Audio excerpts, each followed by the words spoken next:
sudah reda, Pak? Ya itu teorinya seperti itu. Maka kan kalau teori daripada sebuah penularan itu kan tidak bisa melebihi daripada 60 hari. Kalau terjadi adalah Desember di Wuhan itu, Januari, Februari, Maret sebenarnya sudah berakhir. Ya. Tapi kan tidak tahu bagaimana teknologi COVID itu sendiri lebih bagus daripada teknologi kedokteran kita. Di sini ada Dinas Kesehatan Kalimantan Timur, Pak. Ada instruksi khusus yang Pak Gub sampaikan, Pak? Nggak ada instruksi. Susah mah instruksinya soalnya zaman-zaman sekarang ini. Lain, kita sudah perkirakan ini tidak terjadi, ternyata terjadi. Tapi kalau istilah yang tadi itu yang statement pertama Maret itu kan, atau itu kan, perlu izin? Itu aja itu. Istilahnya istilahnya nggak perlu diambil hati lah. Boleh dong berikan tepuk tangan untuk Pak Gubernur ya. Karena memang statement beliau banyak yang viral ya, kemudian katanya banyak yang kontroversial Pak, tapi tetap dicintai oleh masyarakat. Pak Gub, ini sudah terasa tidak Pak? Ternyata 1 Oktober 2018 dilantik, sudah 2 tahun Pak memimpin masyarakat Kalimantan Timur. Terasa Pak? 2 tahun ini Pak? Terasa. Apa yang paling terasa Pak? Beratnya atau menyenangkan? Yang namanya jongos. Ya, laksanakan aja tugas itu dengan ketulusan. Jadi sebenarnya tidak berat menurutku. Yang berat itu ketika kita tidak tulus saja. Jongos dalam tanda kutip Pak ya? Ini jongos. Jongos itu kan apa artinya? Suruh kerja, suruh berpikir, suruh bekerja, ya macam-macam. Jongos namanya. Oke, jongosnya rakyat begitu Pak? Ya, jongos rakyat. Baik, kalau begitu ya. Ada yang menarik Pak dalam pernyataan Pak Doni Monardo dengan datangnya beliau ke Kalimantan Timur, didampingi Pak Gub juga langsung Pak ya di Balikpapan Pak. Pak Doni mengatakan seperti ini Pak. Semoga pemerintah mendapatkan vaksin yang terbaik untuk bangsa kita. 10 daerah yang secara nasional itu adalah yang pertama yaitu kota-kota di Jawa, ya di Pulau Jawa. Kecuali Yogyakarta dan Banten. Kemudian di Sumatera itu ada Sumatera Utara. Kemudian di Kalimantan Selatan. Kemudian Kalimantan Selatan Pak. Padahal janjinya dari surat Kementerian Kesehatan ini, mohon koreksi kalau memang ada yang keliru, katanya kita dapatkan 2,5 juta Pak untuk Kalimantan Timur. Iya, ini kan semuanya kita kan tidak bisa ikut ngatur. Nggak bisa. Itu semua kita harus ikut yang mengatur di Jakarta itu. Ya. Jadi bisa saja karena mungkin pertimbangannya Kalimantan Selatan itu kan awal-awalnya kan dikenal sebagai tempat penularan yang sangat tinggi ya, rate-nya beberapa waktu yang lalu. Nah, termasuk juga di Sulawesi kan, Sulawesi Selatan, kan gitu. Jadi ya udah kita ikut aja, nggak usah kita repot-repot, misalnya harus memaksakan Kalimantan Timur juga ikut. Tapi saya kira nanti ini kan masih di dalam proses uji klinis vaksin itu. Jadi kita kan tidak bisa tahu benar kapan kira-kira diyakini dan itu sudah mendapatkan sebuah rekomendasi oleh BPOM dan bahkan WHO. Ya udah, kalau sudah laksanakan. Nah sekarang ini kan sampai saat sekarang ini kan seperti yang dilakukan uji klinis di Bandung yang dari vaksin Sinovac itu sudah berjalan dengan baik-baik saja, lancar-lancar aja. Jadi tidak masalah tidak masuk sebagai provinsi prioritas? Tidak masalah, itu sudah ada bahan pertimbangan oleh pemerintah pusat. Kan tadi prioritasnya daerah-daerah di Pulau Jawa Pak. Kaltim berdaulatnya ini gimana Pak? Berdaulat kan tidak pengertian ada urusan dengan persoalan COVID dengan segala bagaimana nanganinya, kesehatannya. Kan pengertiannya lebih luas ya Pak? Ya. Dalam pengertian berdaulat itu ada di dalam penjelasan di RPJMD atau visi dan misinya gubernur dan wakil gubernur. Iya.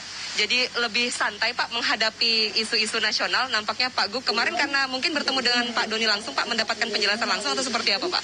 Ya dijelaskan di waktu rapat koordinasi di Balikpapan. Nggak apa-apa, nggak usah dipikirkan itu. Pokoknya santai aja. Iya. Pokoknya kalau yang penting saya sudah sampaikan ke seluruh masyarakat Kalimantan Timur, ikuti protokol kesehatan dengan ketat, jangan tidak memakai COVID ketika begini, kumpul-kumpul, keluar rumah, kebersihan tetap dijaga, hindari kerumunan, dan tetap namanya upaya dan doa. Oke. Gitu. Jadi menghadapi pandemi COVID-19 banyak-banyak bersolawat ya Pak ya, ikhtiar juga berdoa. Jangan terlalu banyak selawatnya. Selawat itu belakangan. Nah, itu dukungan aja itu. Yang penting ya tadi syariatnya dulu. Pakai masker. Jaga kebersihan. Dari kerumunan. Oke. Kan begitu. Baik. Sama seperti halnya ada pesan Ibu 3M yang akan kita dengarkan sesaat lagi. Setelah ini pendengar Anda bisa bergabung bersama dengan kami di 0541 736 566 dan 743495 maupun SMS WA akan kami bacakan di 0811 55 44 976. Silakan obati kerinduan Anda untuk bisa langsung menyapa Bapak Gubernur Kalimantan Timur, Bapak Dr. Isra Nur. Kami akan kembali sesaat lagi yang akan membahas salah satunya mengenai katanya Kaltim masuk dalam jurang resesi. Tetap bersama kami di Pro 1 RRI Samarinda. Ingat pesan ibu. Ingat pesan ibu, karena sosok ibu adalah sosok yang dihormati semua orang dalam berbagai perannya. Ingat pesan ibu sebagai pamungkas bahwa jika kita tidak menerapkan protokol kesehatan, kita bisa kehilangan ibu kita. Maka ingatlah selalu pesan ibu, yaitu 3M, memakai masker, menjaga jarak dan menghindari kerumunan, mencuci tangan dengan sabun di air yang mengalir. Karena bila lalai, membahayakan diri kita dan keluarga kita. Dan jangan sampai menyesal tidak mendengarkan pesan ibu. Karena bisa jadi ibu kita sendiri menjadi korban dari kelalaian diri kita. Pesan ini disampaikan RRI dan BNPB Republik Indonesia.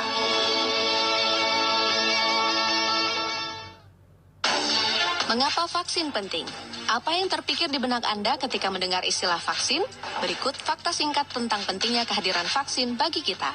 Vaksin menyelamatkan jiwa, melindungi kita dan keluarga dari berbagai penyakit menular dan berbahaya. Setiap tahun, sebanyak 2 hingga 3 juta orang di dunia terselamatkan berkat vaksin. Vaksin membentuk kekebalan tubuh secara lebih cepat dan efektif karena bisa mengingat, mengenali, dan melawan virus dan bakteri penyebab penyakit. Vaksin melindungi orang-orang di sekitar kita yang tidak bisa diimunisasi. Vaksin yang telah beredar di masyarakat sudah melalui uji keamanan dan efektivitas secara ketat. Efek samping yang terjadi setelah imunisasi adalah hal biasa, hanya bersifat ringan dan sementara. Efek berat sangat langka. Vaksin dan imunisasi penting demi melindungi diri, melindungi negeri. Dipersembahkan oleh Komite Penanganan COVID-19 dan Pemulihan Ekonomi Nasional, didukung oleh Kementerian Komunikasi dan Informatika Republik Indonesia. Pro 1, Kanal Inspirasi. Bahwa lokasi ibu kota baru yang paling ideal adalah di sebagian Kabupaten Penajam Pasar Utara dan sebagian di Kabupaten Kutai Kertanegara, Provinsi Kalimantan Timur. Pak Gub, 26 Agustus 2019 Pak, setahun yang lalu pemerintah pusat itu menetapkan Kalimantan Timur sebagai ibu kota negara Indonesia IKN yang baru Pak. Tetapi karena pandemi COVID-19 Pak, lagi-lagi kita ditunda Pak. Ada rasa kecewa, sedih Pak, atau ini karena kurang sholawat tadi Pak? Nggak perlu kecewa, nggak perlu sedih. Ibu kota negara itu kan kebutuhan masyarakat, rakyat dan bangsa ini. Ibu kota itu adalah milik daripada bangsa-bangsa di dunia.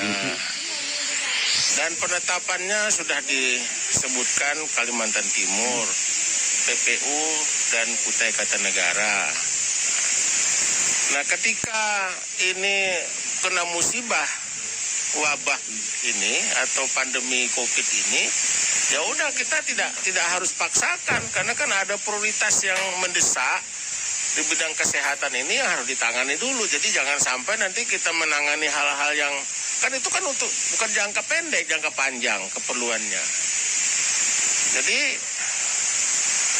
ketika ada penundaan termasuk pembahasan di undang-undangnya dan juga pelaksananya, tapi sekarang kan tidak ada yang namanya dibatalkan, itu tidak ada. Kalau penundaan itu biasa. Penundaan artinya mundur, Pak ya? Ya mundur, pokoknya yang namanya ditunda itu ya ditunda. Tidak dibatalkan artinya? Enggak dibatal. Itu kebutuhan negara. Ya. Sudah ada hasil pengkajian, penelitian yang ilmiah. Kan gitu. Masyarakat Kalimantan Timur juga harus tahu, Pak, ini ada beberapa statement petinggi negara begitu ya yang menyampaikan tentang penundaan IKN ini. Salah satunya adalah Kepala Bappenas RI ya. Kita dengarkan bersama. Jangankan ibu kota, hampir semua target pembangunan kita tertunda.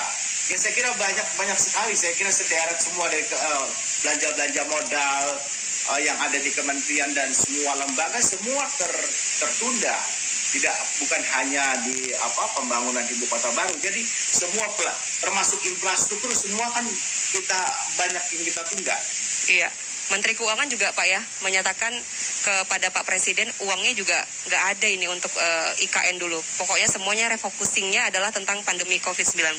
Iya. Saya sendiri sudah sampaikan Presiden Bapak, ini kalau situasi seperti ini, kita harus melakukan prioritas lagi, termasuk masalah IKN ini. Jadi orang kan inginnya menusuk kepada yang titik-titik tertentu aja. Padahal kalau kita mengelola seluruh anggaran itu, kita coba lakukan secara menyeluruh. Jadi kita sampaikan kepada seluruh kementerian yang tidak prioritas, bahkan ke daerah ya, itu kalau tidak prioritas supaya ditunda atau bahkan dipotong. Begitu ya Pak ya. Kalau Pak Gub sendiri Pak mengetahui penundaan ini dari siapa Pak? Langsung Pak Kepala Negara yang menyampaikan atau dari media massa Pak? Iya, hasil rapat koordinasi. Pada saat disampaikan pertama kali, ya, memahami saja Pak? Paham aja, sangat paham, tidak perlu khawatir. Kan itu kan persoalannya tadi sudah disampaikan itu oleh Menteri Bappenas, Ibu Menteri Keuangan. Kondisi kita sekarang kondisi sangat darurat mengenai COVID ini, jadi tidak main-main. Jadi prioritasnya itu semua program anggaran kan difokuskan kepada masalah kesehatan. Bahkan tahun 2021 itu fokus anggaran dan program itu ke masalah kesehatan. Yang kecewa katanya investor Pak, banyak yang sudah lihat-lihat lahan di sana. Biasa, investor itu tidak pernah ada kecewa mulai dulu. Ada yang WA Bapak langsung Pak? Pak Gub kok ditunda Pak? Enggak ada. Oh enggak ada? Ya. Biasa itu kan mereka kan malah lebih bagus, sama aja mereka kan kondisinya sama. WA nggak ada, telepon langsung ada Pak ya? Telepon langsung Pak Gub kok ditunda Pak, ini gimana Pak? Gitu. Ada sih, ada. Ada, tapi kan biasa-biasa.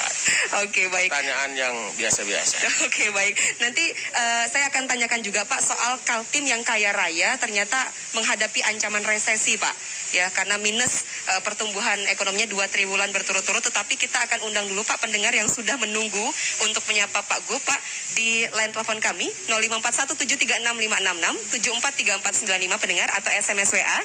Nanti akan kami bacakan ya, sertakan nama dan juga alamat Anda serta saran masukan maupun pertanyaan untuk Pak Gubernur Kalimantan Timur. Bagaimana Anda melihat ya catatan akhir tahun Provinsi Kalimantan Timur di tahun 2020 ini? Silakan pendengar di 0811554496. Saya ke Kutai Barat ya. Ini Pak Hanye dari tadi sudah nunggu katanya mau bicara sama Pak Gub. Pak Hanye masih bergabung Pak? Masih. Terima kasih Pak Hanye, silakan langsung dengan Pak Gub. Selamat malam Nur. Malam. Gubernur sehat ini. Nah. Ini yang menjadi bahan pertanyaan. Iya, Pak Hanye. Pak, karena saya dulu adalah pemilu nyoblos. Nah. Kecilkan volume Bapak akan sekarang masaknya belum Kecilkan volumenya bahannya. Pak hanya kami belum bisa memonitor ini pertanyaannya. ya Ya, silakan. Udah bagus. Paru matam gaya dukung Ya, radio monitornya boleh dimatikan dulu Pak hanya. saya tidak langsung ini mendengar ini monitor Ya. tentang kitis terus juga Iya, pada saat pertanyaan putus-putus Pak. Putus-putus. Putus-putus bahannya. Baik, kami coba untuk ganti line telepon dulu Pak Hanye ya, atau nanti boleh di SMS WA saja biar nanti dari studio kami yang menghubungi ya. Mungkin ada kendala teknis ini. Kita coba ke penelpon lain dulu dari Balikpapan. Pak Bahar, selamat malam Pak Bahar. Malam, Mbak. Waalaikumsalam, silakan Pak Bahar. Udah putus Oke, Oke, baik. Enggak kan? Nampaknya Enggak. ya, komunikasi kita tidak baik ini tertangkap di guest house Gubernur Kalimantan Timur ya untuk para pendengar. Mungkin kita coba untuk cari line interaktif yang kita persiapkan di nomor lain begitu ya. Silakan disampaikan atau pertanyaan Anda pendengar di SMS WA 081155449976. Sayang sekali Pak ya, kita tidak bisa mendengarkan pertanyaan dari para pendengar, tetapi kita coba untuk bahas dulu Pak soal ancaman resesi Pak. Jadi katanya BI Pak, boleh ditampilkan dulu.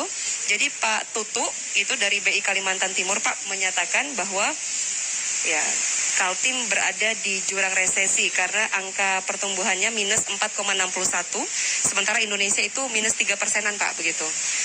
Dua triwulan berturut-turut Pak. Bagaimana gambaran sesungguhnya Pak? Masih lumayan itu, cuma 4,61.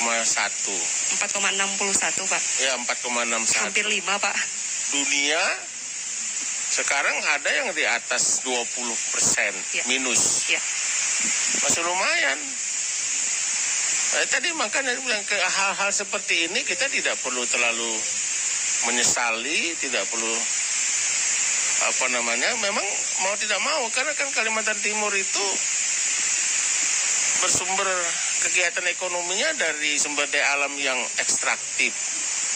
Jadi kalau ketika turun volume produksi, turun ekspor, pasti berpengaruh sudah itu. Kemudian kegiatan usaha turun, semua menjadi beban. Jadi kalau resesi masih tidak masalah dah. Kalau asal jangan terjadi krisis saja. Kalau resesi kan masih tidak masalah. Ya, tapi kan resesi itu Pak gerbang masuknya ke krisis Pak katanya. Betul. Tapi enggak. Aku yakin enggak sampai ke krisis. Keyakinannya dari mana Pak munculnya Pak? Ya, kita lihat aja perkembangan sekarang ini, mulai usaha jalan lagi Pak. Jalan. Mobilitas masyarakat dengan protokol kesehatan jalan mulai bagus. rame. Saya lihat di mana-mana pesawat sudah tidak lagi mengikuti aturan 70% maksimal, sudah di atas 70% penuh pesawat dari mana itu, dari Kalimantan Timur keluar Kalimantan Timur dan sebaliknya. Kemudian kegiatan usaha-usaha juga sudah mulai berproduksi, tambang sudah mulai berproduksi, kemudian sawit sudah mulai bagus harganya. Berarti baik lah itu. Tapi tidak bisa tutup mata juga Pak ya, PHK besar-besaran terjadi Pak. Ya memang PHK memang awal-awalnya sudah PHK. Ya. PHK, tapi sekarang kelihatannya ada pertumbuhan yang prospektif lah untuk perbaikan ekonomi. Baik. Kita harus optimis saja. Ya. Jadi masyarakat tidak perlu khawatir ya Pak? Masih lumayan Kalimantan Timur itu rata-rata masih kita memiliki, kalau dari segi perdagangan kita masih mendapatkan nilai surplus. Rata-rata kan satu bulannya mulai Januari sampai dengan September. Rata-rata kan 8 sampai 900 juta dolar per bulan. Daerah lain ada nggak yang masih surplus? Nggak ada. Kalimantan Timur masih surplus. Makanya santai sekali Pak Gup ya Pak ya? Nggak, bukan santai, tapi kan itu kan terakumulasi dengan ekspor nasional kan. Akibatnya ikut mendorong pada posisi menurun negara. Kalimantan Timur. Tinggal pengembaliannya lagi Pak ya ke Kaltim. Nah itu dia. Yang harus lebih berdaulat ya. Tanyakan aja kepada rumput-rumput yang bergoyang. Nampaknya harus ada lagu tentang rumput yang bergoyang ya. Baik, kami ganti line teleponnya pendengar. Nampaknya dari tadi kami mendapatkan banyak sekali telepon ke studio, tetapi kami mohon maaf, jalurnya harus kita ubah agar bisa langsung berkomunikasi dengan Pak Gub dengan lancar jaya begitu ya. Di 0822 52 500 300 ya. Mudah sekali nomornya 0822 52 500 300. Silahkan untuk Anda memberikan pertanyaan kepada kami pendengar di segmen pendengar dan juga SMS WA kami buka di 081155449976. SMS WA juga kita lihat apakah ada yang memberikan pertanyaan untuk Pak Gubernur Kalimantan Timur. Saya akan bacakan pesan singkat Pak, ini dari warga kita di Grogot Pak Ridwan ya. Di Pasir begitu. Ya. Pak Gub, selamat malam. Kebijakan apa Pak yang dilakukan pemerintah Kalimantan Timur, khususnya Pak Gub dan juga semua OPD ketika pemerintah meluncurkan anggaran pemulihan ekonomi dan juga bantuan sosial di masa pandemi yang belum optimal karena semuanya dibatasi Pak. Nah, baik, terima kasih Pak. Kami tunggu jawabannya. Salam sehat untuk Pak Gub dan juga staf ya. Amin ya rabbal alamin. Ya, terima kasih doanya ya. Jadi ketika pembagian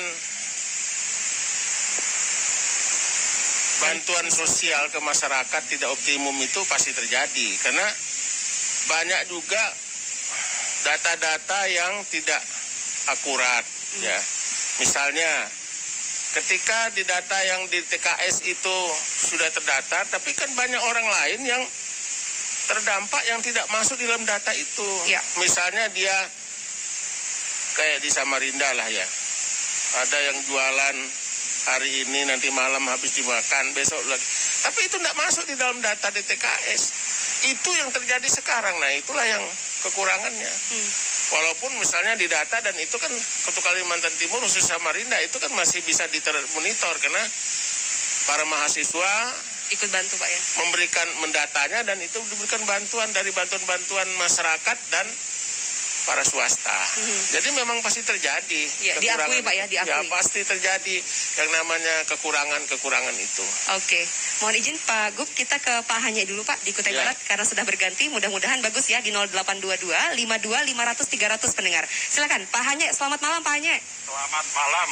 Nah ini baru bagus suaranya. Iya, nah, silakan Pak Hanye. Baru bagus. Tapi ini saya juga mau melaporkan kepada Pak Gubernur. Ya. Nah di Kutai Barat ini banyak juga kampung-kampung yang tidak ada jaringan seluler.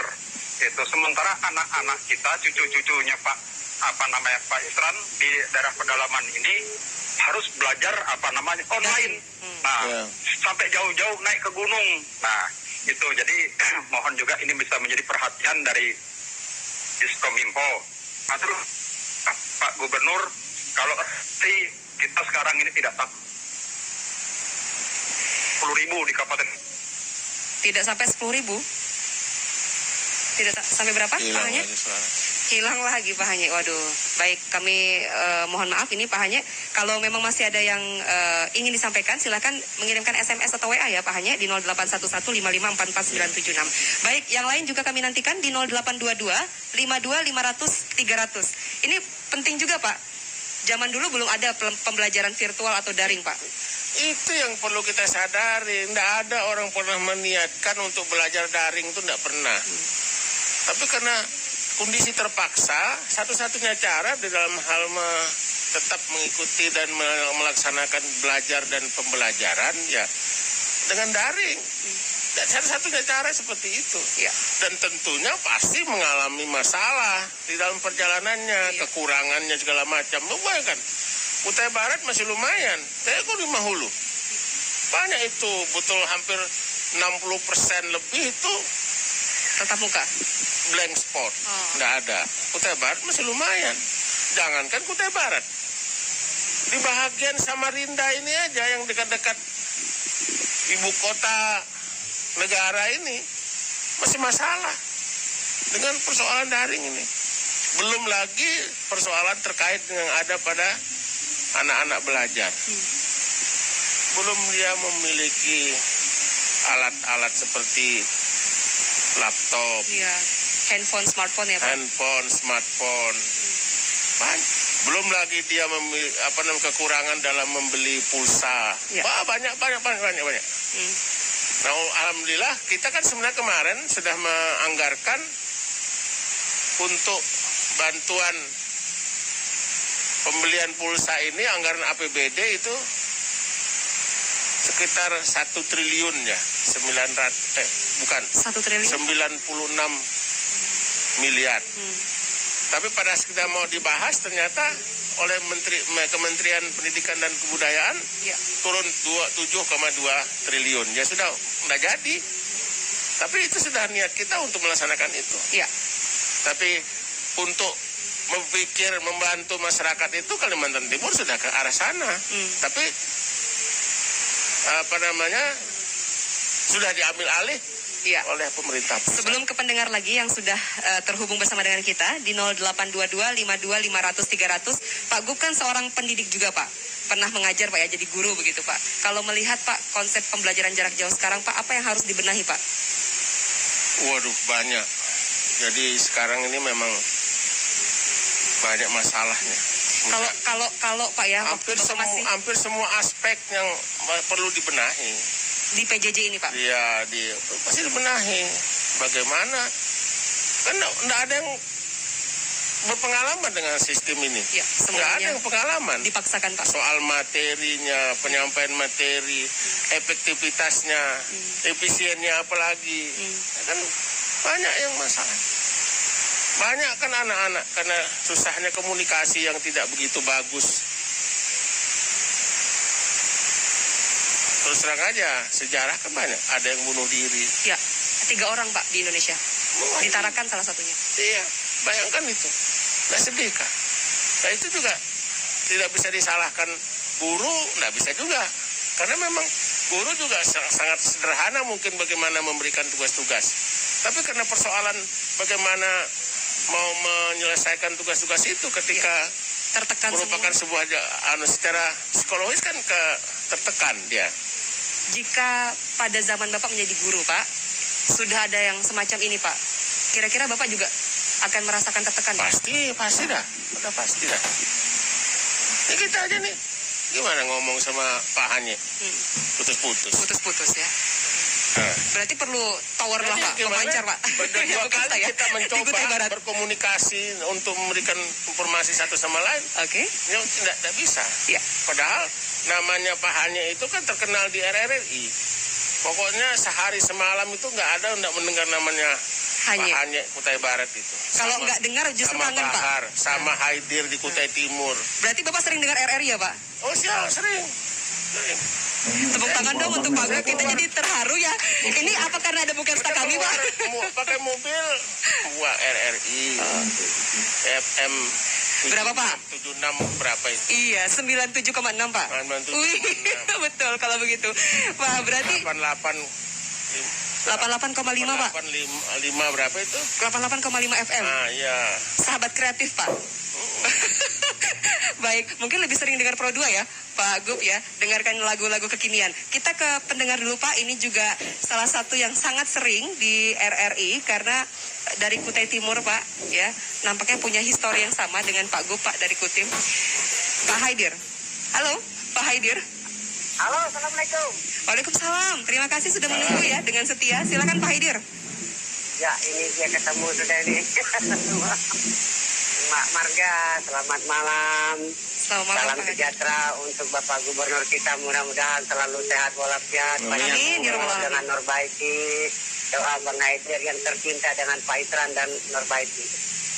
Marga Rahayu dengan rekan-rekan semua di RRI. Begini Pak Itran ya, kalau dilihat ya perkembangan kami di sini itu ya tersendat-sendat lah.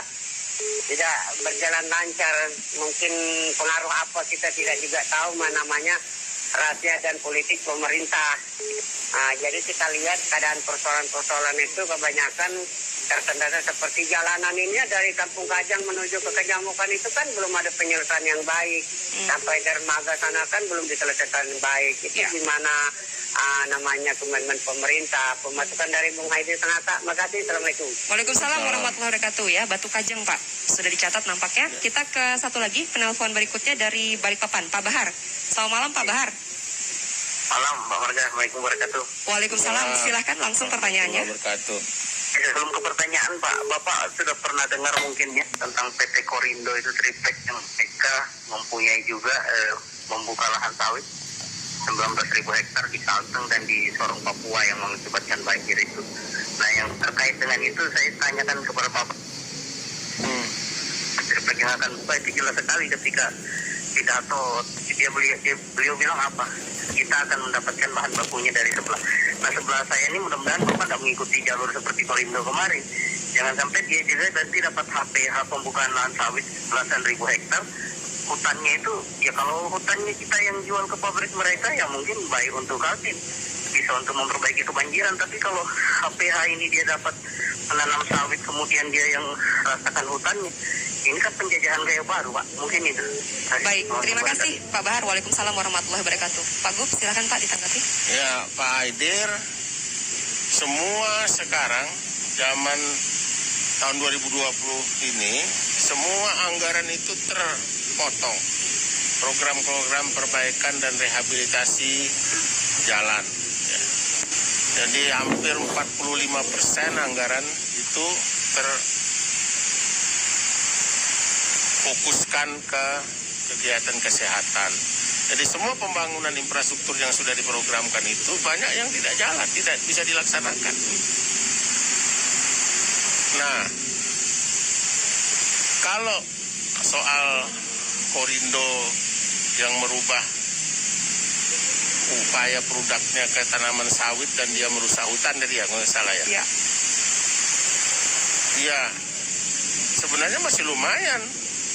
Kalau dia dari hutan merubah ke sawit, karena tanaman sawit itu juga menanam pohon. Ya. Karena itu dia menghasilkan oksigen. Menjadi persoalan itu tambang banyak yang tidak menutup lahannya.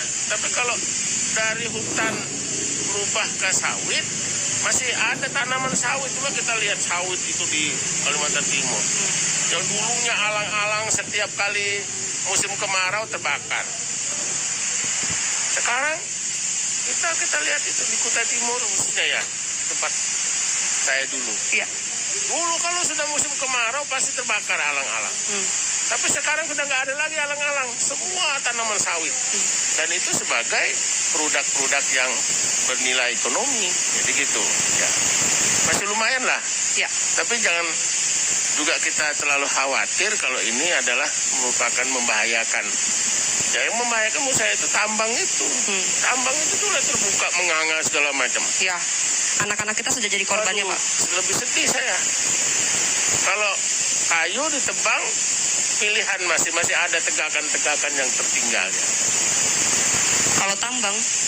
Kalau tambang itu lihat aja lubang-lubang. Ya. Banyak yang tidak bertanggung jawab. Ya, itu yang jadi warisan untuk kita ya, dan anak cucu.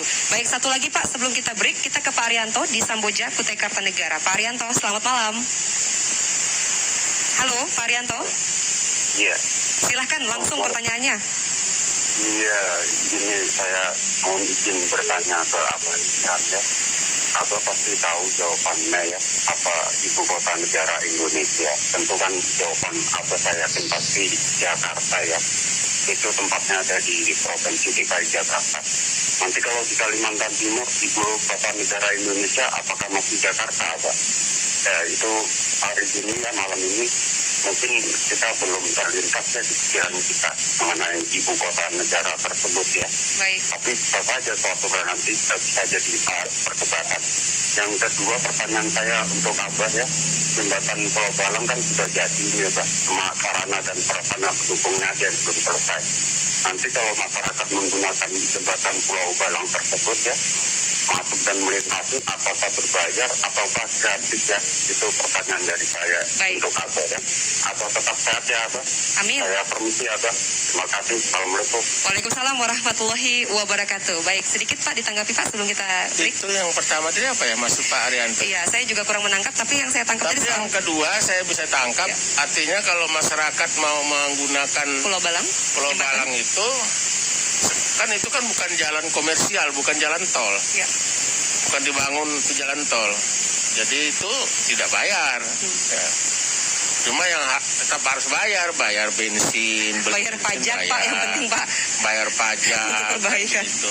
Dan kalau makan di sebelum nyebrang bayar. Akses mendekat. Seperti itu. Oke, baik. Memang luar biasa ya Pak Gub, kita humoris ya, jadi memang terlihat awet muda. Siapa yang menyangka beliau kelahiran 1957 ya Pak ya? Betul Pak? Saya baru umur 36. Oh 30. Baik, kalau begitu kita akan saksikan Pak satu lagu yang menjadi favorit kita bersama karena katanya Kaltim adalah kolam susu. Kami akan kembali sesaat lagi pendengar. Kami nanti juga akan membahas salah satunya terkait dengan Pilkada 2020. Bagaimana catatan dari Bapak Gubernur ya agar tidak menjadi klaster baru penularan COVID-19.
Assalamualaikum warahmatullahi wabarakatuh.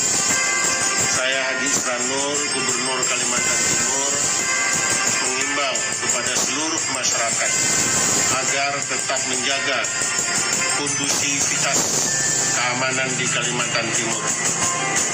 Jangan mudah terprovokasi dengan berita-berita bohong yang akan memecah belah kerukunan kita yang sudah sangat baik ini.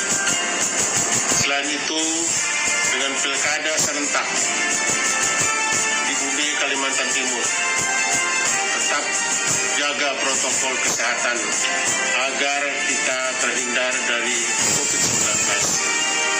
Assalamualaikum warahmatullahi wabarakatuh.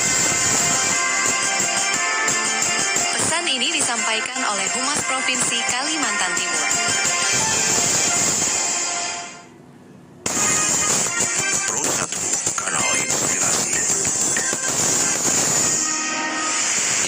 Sampai saat sekarang ini penyelenggaraannya kan sudah berproses ya. Tinggal lebih kurang 1 bulan lagi, nggak sampai ya, sudah dilaksanakan pemungutan suara. Tapi menurut pengamatan saya sekarang, semua pasangan di 9 kabupaten kota itu memang betul-betul mengikuti protokol kesehatan. Tidak ada satupun yang melaksanakan pertemuan terbuka yang mengumpulkan orang atau yang menghadirkan artis segala macam. Semua mereka melakukan tertutup dan pembatasan tidak melebihi daripada 50 orang. Dan itu pun di dalam pembatasan itu pun mereka mengatur jarak dan tetap menggunakan masker dan menjaga kebersihannya. Jadi menurut saya penyelenggaraan pilkada ini rasa-rasanya aman untuk terjadi klaster penularan pilkada. Kita berharapnya demikian, Pak. Tetapi kita juga kirimkan Al-Fatihah, Pak, untuk dua kepala daerah, calon kepala daerah, Pak Bupati Muharram almarhum. Itu bukan karena proses pilkada, memang dia sebelumnya proses pilkada, memang beliau sudah tertular, kan begitu. Jadi memang Pak Muharram dengan Pak Adi Dharma. Calon wali kota Gondang, Pak Adi Dharma. Iya. Berarti kan ini COVID bukan main-main ya, Bu, dari Dinas Kesehatan? Enggak ada yang main-main dengan COVID. Cobain main-main. Karena kan banyak juga Pak yang bilang, COVID bohongan, nggak ada gitu. Iya, suka-sukanya dia. Nanti kalau dia ada keluarganya atau dirinya atau siapa yang dekat-dekat dia kena, baru dia insaf tuh. Benar. Jangan tak kabur dah pokoknya. Benar. Jangan tak kabur, Pak.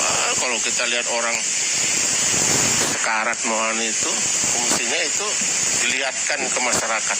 Bagaimana orang menderita kena COVID. Tapi kan etika kedokteran kan tidak boleh diperlihatkan. Benar. Saya kan baru pagi tadi diceritain oleh yang terkena COVID tapi sembuh. Apa Pak yang paling bukan mau menakut-nakuti Pak? Dia sudah ketika sudah napasnya satu-satu ditolong segala macam. Tersengal-sengal begitu Pak?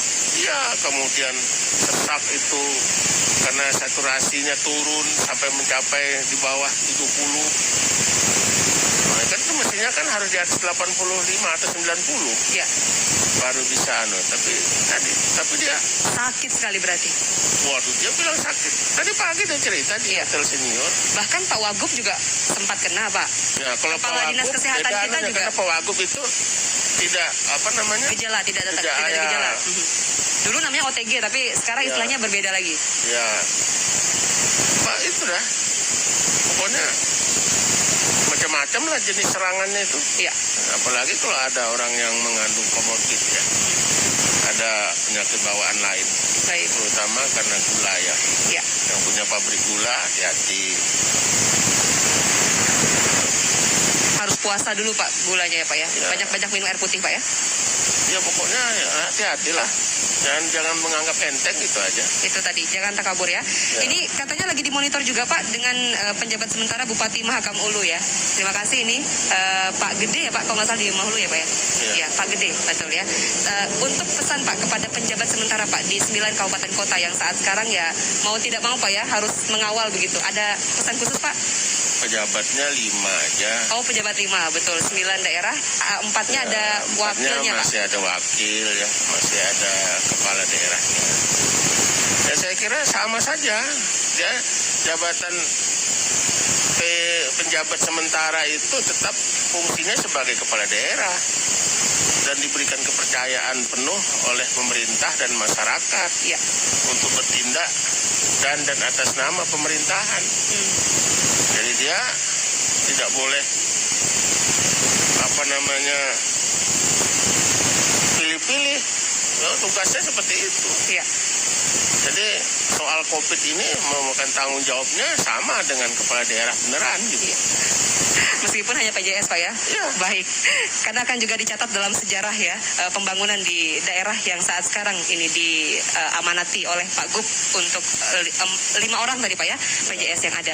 Baik, kami kembali undang pendengar di 0822 52 500 300. Nanti setelah ini kami akan bahas juga tentang Pemprov Kalimantan Timur yang juga memboyong banyak sekali prestasi Pak di tahun 2020 meskipun kabarnya sedang dalam kondisi pandemi COVID ya, tetapi kerja keras kita masih banyak membuahkan hasil ya. Saya ke Pak Rian dulu di Balikpapan.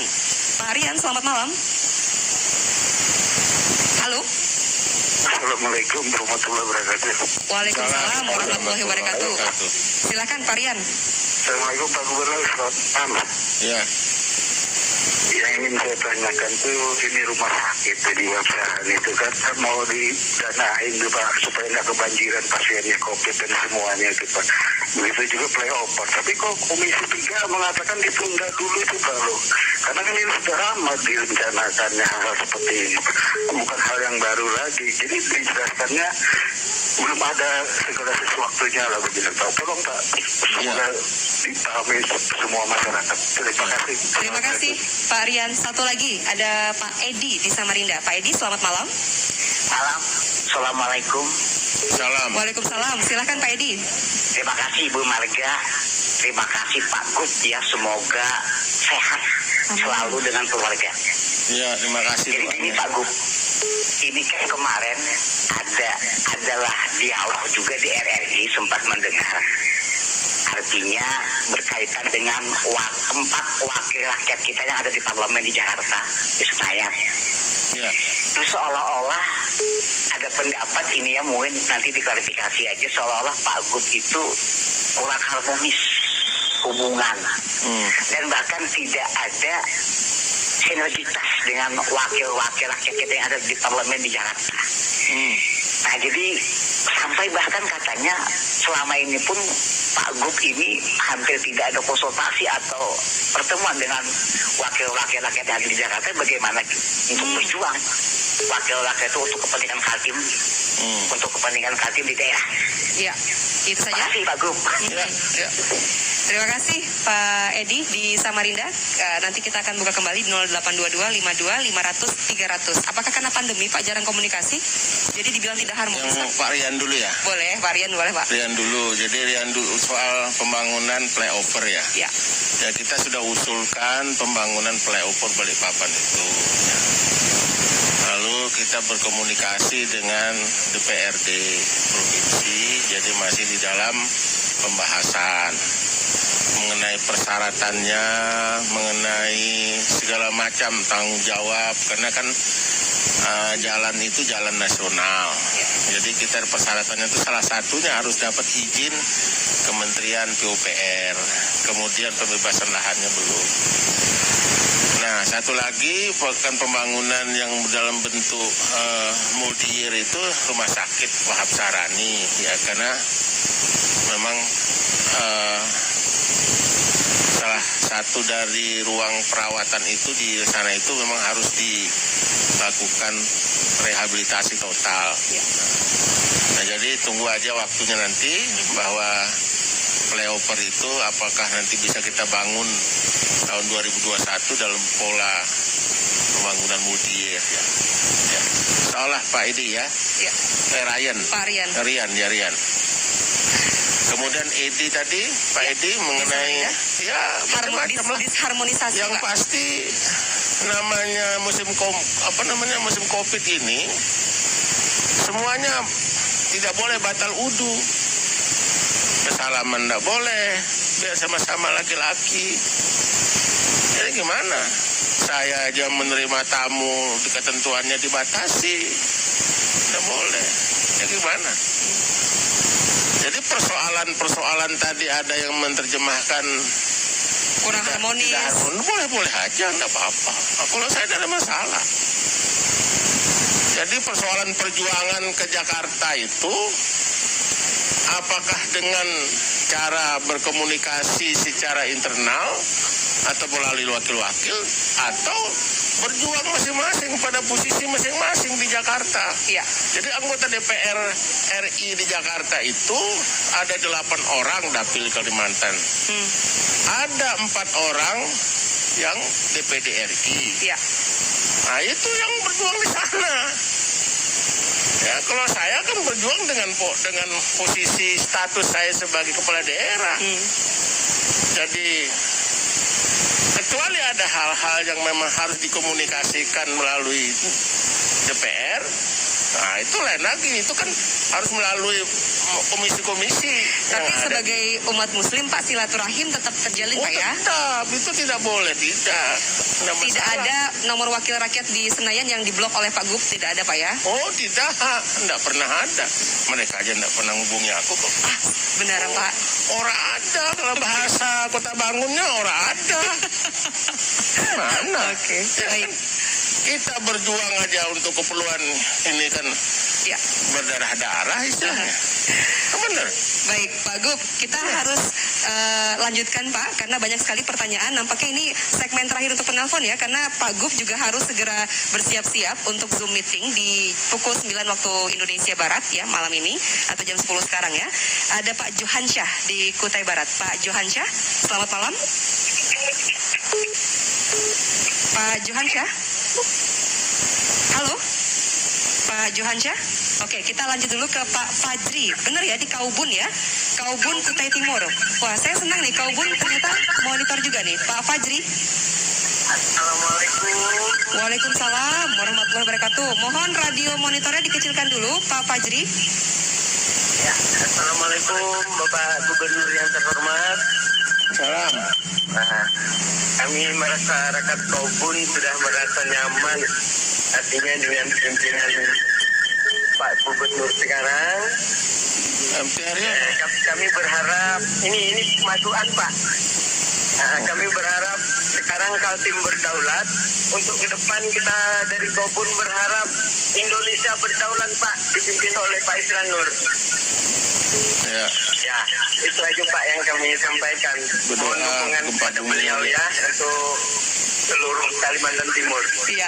Terima kasih Pak Fajri, termonitor baik ya RRI di Kaubun ya. Iya, kami pernah juga ini ke sana ya, cukup jauh loh Kaubun nih. Pak Gubernur waktu menjadi Bupati Kutim Pak, berapa kali Pak dalam 1 minggu atau 1 bulan ke Kaubun Pak? Nggak jelas. Tergantung jadwal. Lupa aku udah berapa kali. Sekarang karena jadi gubernur. Tapi kalau selama jadi gubernur pernah ke Kaubun juga Pak?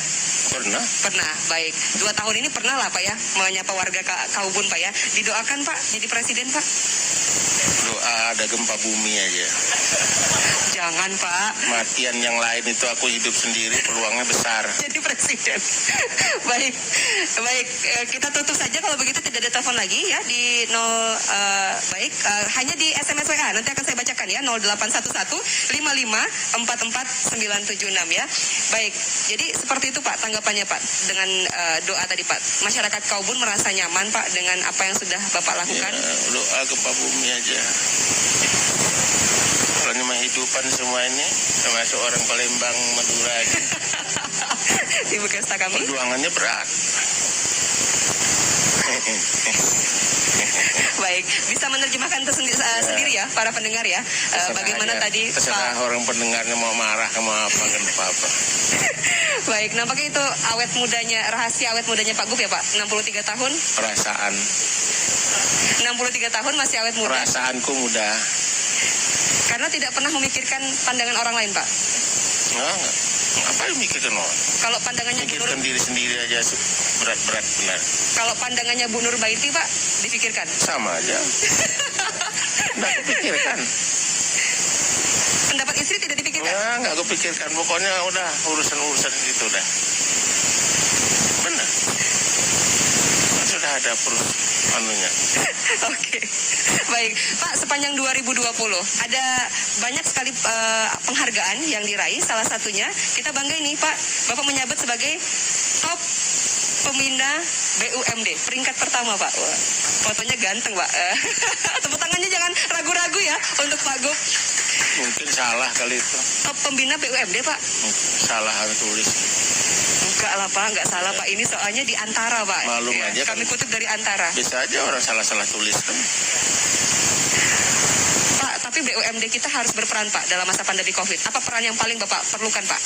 Kenapa? Dari BUMD itu kan merupakan perusahaan milik daerah yang tujuannya bagaimana untuk mencetak atau sebagai mesin pencetak uang.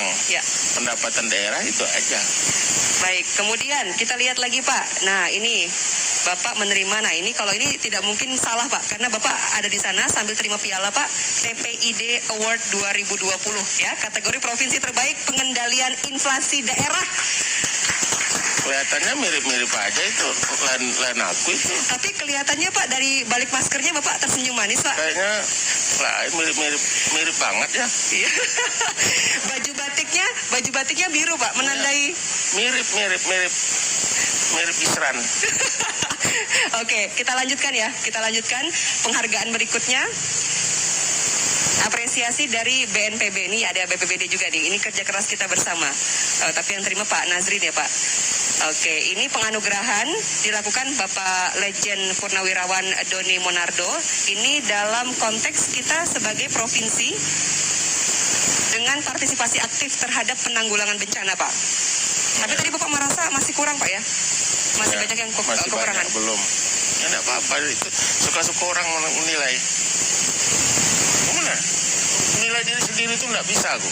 Orang lain lah menilainya. Ya, ini apalagi penilaian penghargaan itu dimohon atau mengisi formulir, makin aku enggak mau. Tapi ini objektif Pak, karena 34 provinsi kan dinilai. Nah, ini yang paling membanggakan kita karena BPKRI apresiasi Kaltim meraih WTP wajar tanpa pengecualian 5 kali berturut-turut Pak.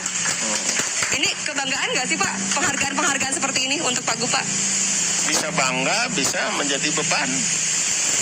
Kenapa? Karena itu harus dijaga, harus dipelihara, harus dipertahankan. Baik Pak, ini catatan akhir tahun juga Pak. Proyek strategis nasional kita tentu berdampak Pak ya karena pandemi Pak. Banyak yang pasti sangat berdampak. Jadi bahkan sekarang ini kan capaian kita serapan anggaran kita ini kan pada bulan yang sama tahun dibanding tahun lalu itu kan lebih rendah. Oke. Kenapa? Karena terjadi refocusing sehingga terjadi perubahan dokumen di pas segala macam itu kan harus disesuaikan. Baik. Kita sayang sekali Pak karena waktu juga sangat membatasi dan masih ada satu tantangan karena katanya Pak Gubernur Kaltim itu suka tantangan ya Pak ya.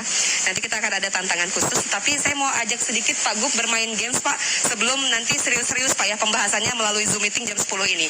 Baik, kita lihat ya. Siapa sangka Kaltim 1 itu, nah ini nama gamesnya Pak adalah makna di balik gambar Pak. Ya, jadi biarkan gambar bercerita. Melihat gambar ini, Bapak ingat Pak ini kenangan apa Pak? Rasanya wisuda ya. Wisuda. Tepuk tangan dong untuk Pak Gubernur kita karena beliau merupakan lulusan terbaik UNPAD dengan IP 3,95. Wah, hampir sempurna Pak. Doktor lulusan terbaik UNPAD. Luar biasa ya. Digandeng sama anaknya Pak. Oke, lanjut. Ini boleh di zoom sedikit Pak. Wah, ini usia berapa Pak? Rambutnya masih hitam Pak. Itu udah tua itu. Rambut hitam itu kan gosong sudah. Oh, kalau putih Pak? Sekarang muda masih, belum gosong. Pak, tapi nanti pada saat pilkada Pak tidak golput ya Pak, mentang-mentang golongan putih Pak. Oh iya, enggak apa-apa. Baik, Pak ini usia berapa Pak? Masih ingat nggak Pak? Lupa aku dah berapa. Tidak ada senyumnya Pak di foto Pak? Iya, kayak orang mau. Oke. Mau angkat berat aja. Oke, bisa disaksikan ya di tayangan kami di live streaming RRI Samarinda. Ya, baik lanjut. Ya. Pak, saya mau tanya, Bapak nikah dengan Ibu, Pak, itu tahun berapa? Tanggal berapa, Pak? Lanjut dulu. Tanggal berapa, Pak? Lupa. Kami tahu Pak, jawabannya adalah 15 Maret 1991. Saya ingatkan Pak ya, ini kalau Bu Nurbaiti monitor nanti bisa-bisa disuruh tidur di mana ini? Lupa benar. 15 Maret Pak, 1991. Oke, lanjut ya.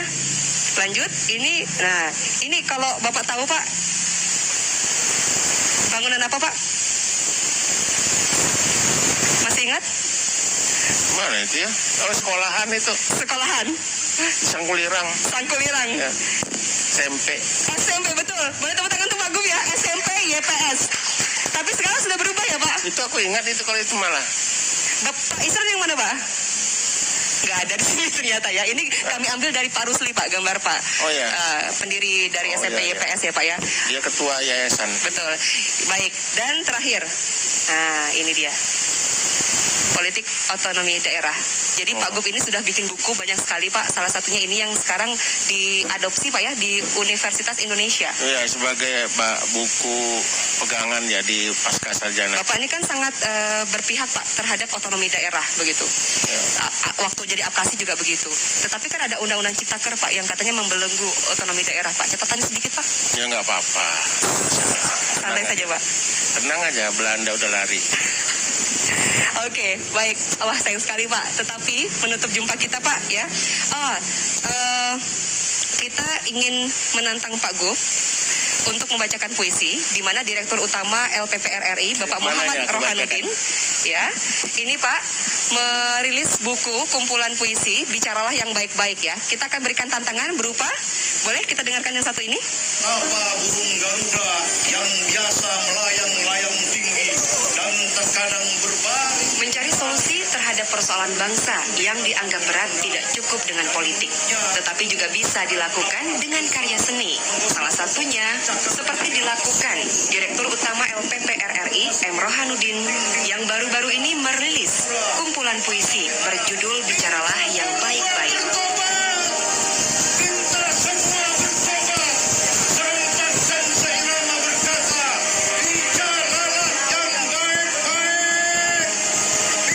Seni diharapkan menjadi sarana anti-mainstream untuk membantu bangsa Indonesia keluar dari permasalahan akibat pandemi COVID-19.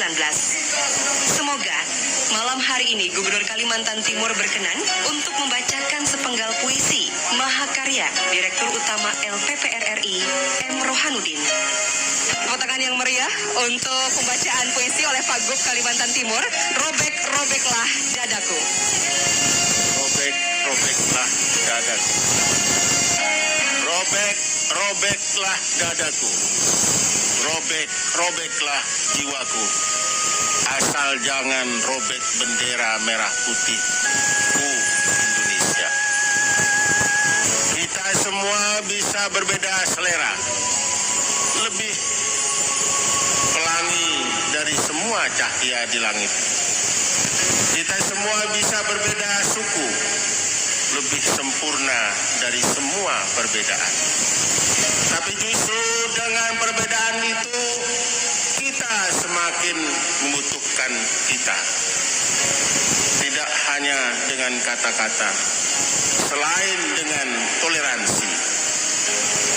Kita yang Dayak, kita yang Melayu, kita yang Jawa, kita yang Tionghoa, kita yang Madura, kita yang Bugis, kita yang Sunda, kita yang Batak, dan kita yang Banjar adalah Indonesia.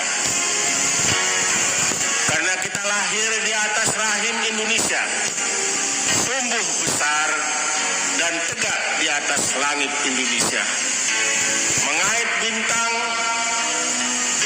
gemintang di balik awan Indonesia, berlayar dengan tembusan angin sepoi-sepoi Indonesia, ombaknya pun seperti nyanyian Indonesia.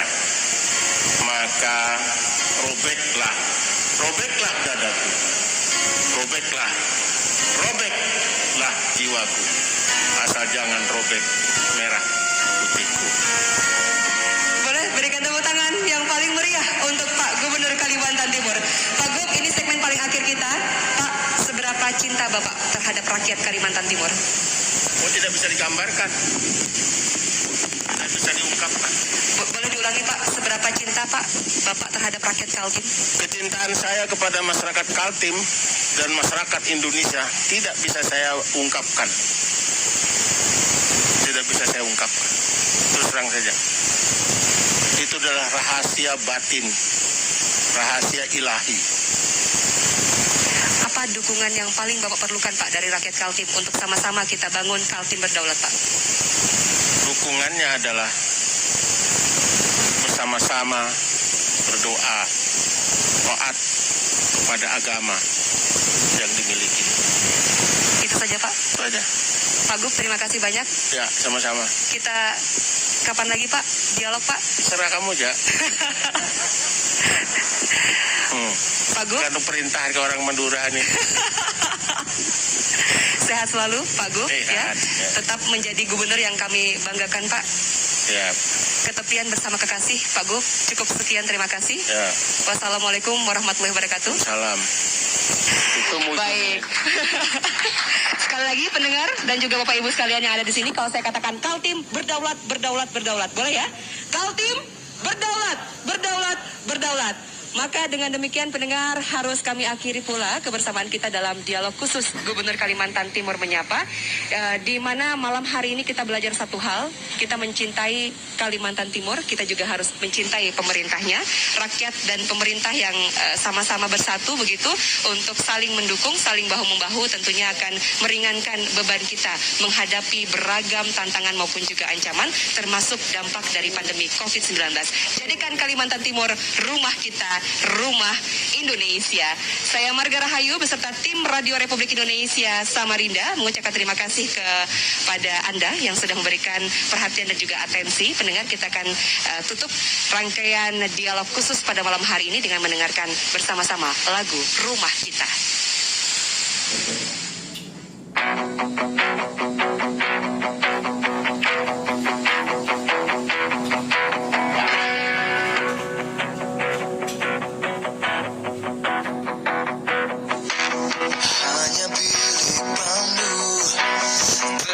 Tinggal kita tanpa hiasan, tanpa lupa.